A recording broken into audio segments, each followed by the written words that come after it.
Halkani waa banaanka kore ee magaalada Dowlado. Wasaaka waxaa lagu soo dhaweynayaa mas'uuliyiin heer deegaan ah oo magaalada Dowlado saaka soo gaadhay.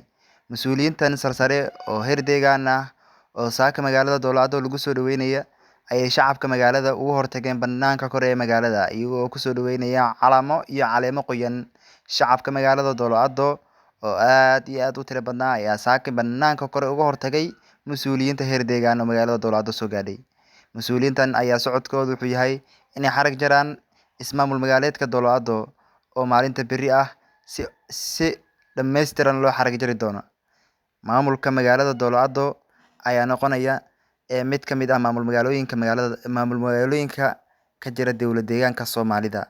Shacabka magaalada Dowlado oo saaka banaanka kore ku soo dhaweynayay mas'uuliyiintan ayaa banaanka waxay ku qabsadeen ciyaar dhaqameedyo ay ka mid yihiin shableyda iyo weliba gaaleysada. Maamulka magaalada Dowlado ayaa saakay ilaa shalay maalmaha la soo dhaafay waxaa loo diyaar